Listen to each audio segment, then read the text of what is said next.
Buenas tardes ya. Pues, ¿qué les cuento? Yo tengo más como una mirada local a nivel solo de la ciudad de Cali. Se han establecido formas organizativas distintas a las que siento que no, pues de las que no hay mucha experiencia, que son cosas nuevas. No hay ninguna organización de izquierda, ni movimiento social, ningún partido político que logre contener un montón de espacios organizativos nuevos y las necesidades de este contexto. Entonces lo que se ha hecho al inicio, los primeros días del paro, se establecieron como unos puntos para bloquear toda la ciudad y desde muchas organizaciones lo que hacíamos era como rotar por los distintos puntos en función de las tensiones que había. O sea, cuando se ponía muy violenta la policía en, no sé, en el punto de Calipso, pues entonces ir todos hacia Calipso, porque justamente la presencia de la gente es lo que reduce el impacto de la violencia policial y no al contrario.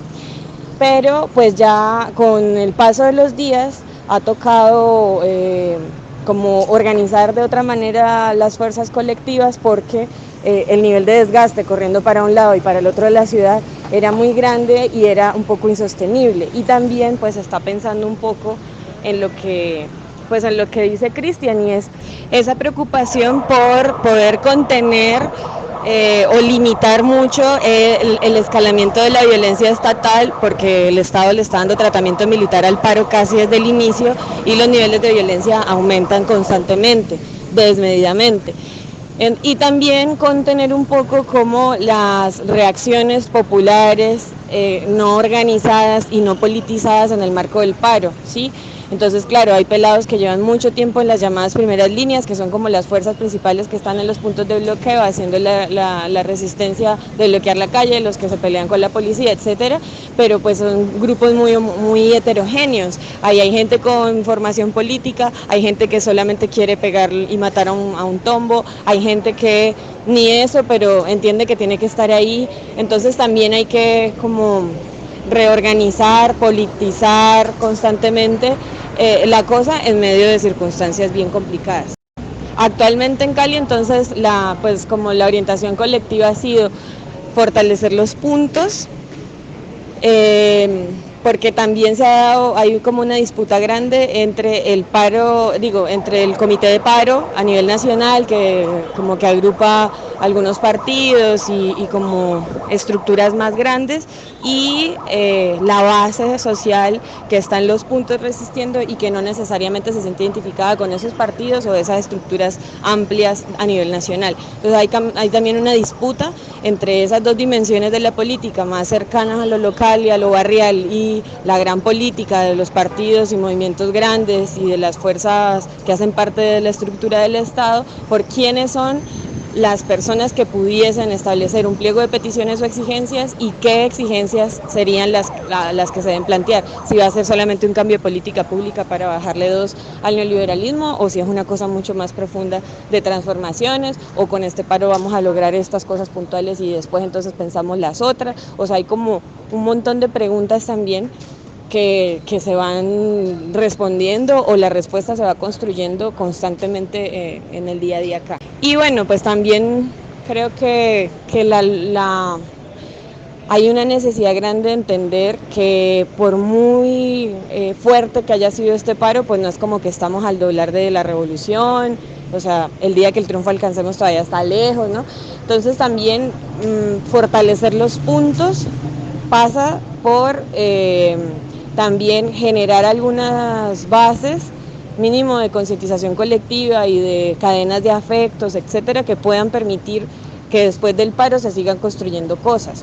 Yo creo que hay una cosa importante ya ganada en Cali, independientemente del resultado final del paro, y es que yo creo que el uribismo no vuelve a ganar acá en mucho tiempo. O sea, ya no va a ser parte, por lo menos no tal cual, no como uribismo, tal vez sí a través de otras fuerzas políticas, pero como uribismo no va a tener espacio en la política, por lo menos a nivel de ciudad. Y Cali pues igual es una ciudad importante, pero pues hay otras cosas que ir disputando. Hay un montón de liderazgos bobos que quieren como capitalizar procesos que son mucho más grandes, y convertirse en supuestos voceros de la gente. Obviamente eso a la gente no le gusta. A veces los académicos han venido con cosas horribles. Vinieron una gente de la Universidad del Valle a reunirse en el punto en el que yo estoy, que es el punto de la Luna, a hacer supuestamente una asamblea barrial, y eran solo ellos y planteando cosas que no tenían ningún sentido para la gente, utilizando terminología que entendían ellos y sus mamás,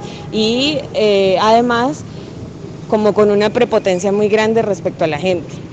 Para ponerles dos ejemplos que a mí me volaron la cabeza, un chico, estudiante de Derecho, y dijo, es que nosotros no podemos estar elaborando propuestas sin tener unos mínimos de conocimiento jurídico, entonces hay cosas que nosotros estamos exigiendo que no tienen presentación, que les exijamos al Estado, y la gente entonces decía, listo, entonces solamente los que tienen conocimiento jurídico pueden proponer. Entonces él decía, me parece lo más coherente, porque no podemos tampoco quedar como ignorantes ante el gobierno. Entonces a mí eso me parece una postura muy antipopular, y pues pucha, si usted sabe de eso, ponga su conocimiento en función de la gente, escuche las propuestas y diga, mire, pero esto lo presentamos con tal terminología, y explique, haga pedagogía, pero no desmerite la posibilidad de la gente de proponer las cosas. La gente que está aquí en el paro, bloqueando, pendiente que si viene una camioneta blanca rara y que si nos filma, o que si dispararon, o que si tal.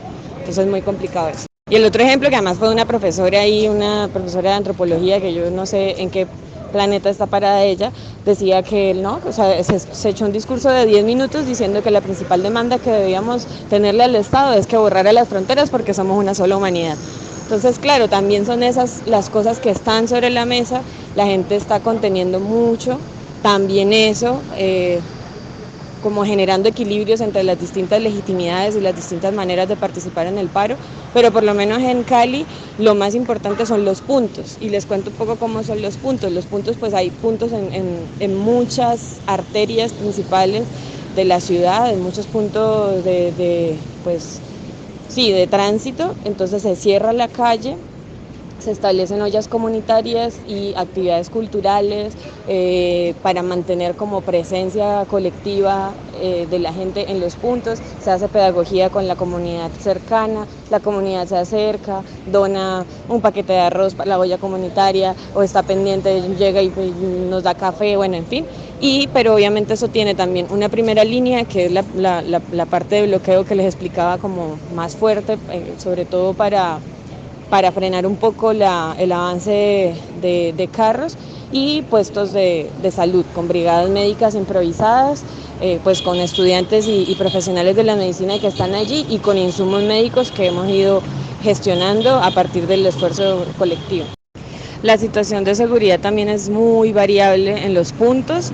La Luna, que es el punto de mi barrio, es uno de los puntos, de los últimos puntos que se creó, y entonces ha sido muy difícil sostenerlo porque los otros se generaron más o menos al mismo tiempo. Entonces acá ya el terror estatal ha empezado desde el principio. Hace 2 días estábamos acá en el punto, en una tertulia cultural gigante, vinieron varios estudiantes de Univalle, tenían danza, tenían música, etcétera.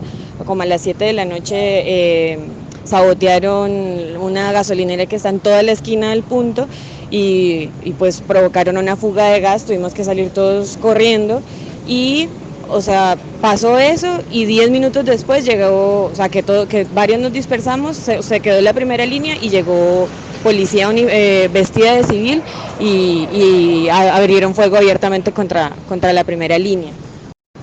Pues, o sea, nos salvamos de chiripazo, pero son estas cosas que también pasan, ¿no? Y por eso también, pues, sobre todo las noches están funcionando como unos espacios muy inseguros para la movilización social.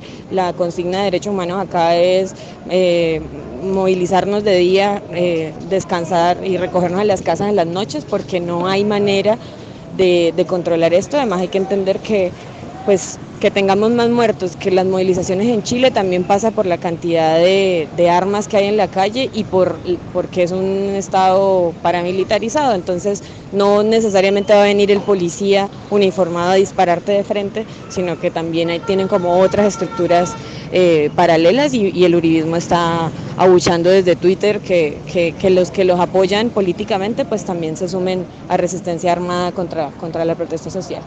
Ese es mi informe, chicos. Sigo acá, que estamos acá prendiendo la olla ya para el almuerzo. Abrazos.